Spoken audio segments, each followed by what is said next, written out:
مشکات شریف اور سنن ابن ماجہ کی روایت ہے، حضرت اسما بنت یزید رضی اللہ عنہا روایت کرتی ہیں کہ جناب رسول کریم صلی اللہ علیہ وسلم نے ارشاد فرمایا، من ذب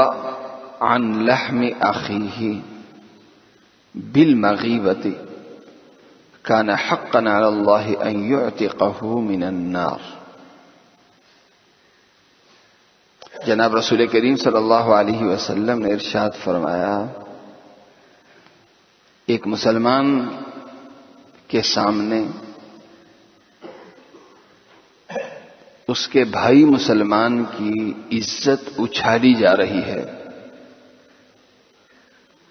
اس نے اس مسلمان بھائی کی عزت کو اپنی عزت سمجھا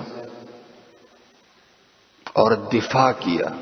اپنے مسلمان بھائی کا دفاع کیا۔ کان حقا علی اللہ ان یعتقہ من النار۔ اللہ کہتا ہے کہ مجھ پر لازم ہے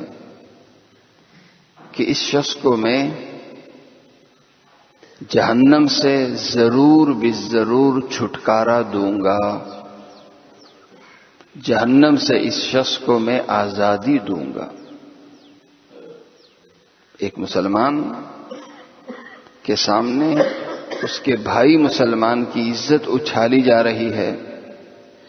اس نے یہ نہیں سمجھا کہ میرا کیا تعلق، یا اس غیبت میں شریک ہوتا ہے، ہاں میں ہاں ملاتا ہے، یہ نہیں کیا اس نے اس کی عزت کو اپنی عزت سمجھا اور دفاع کیا۔ اس پر اللہ اسے کیا دے گا؟ اللہ کہتا ہے کہ مجھ پر لازم ہے کہ یہ شخص اگرچہ گناہگار ہو لیکن اس ایک نیکی کے صلے میں مجھ پر لازم ہے کہ میں اسے جہنم سے آزادی دوں گا اور چھٹکارا دوں۔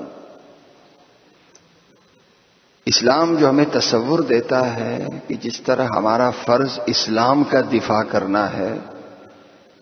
اسلام کی حفاظت کرنی ہے، اسی طرح مسلمان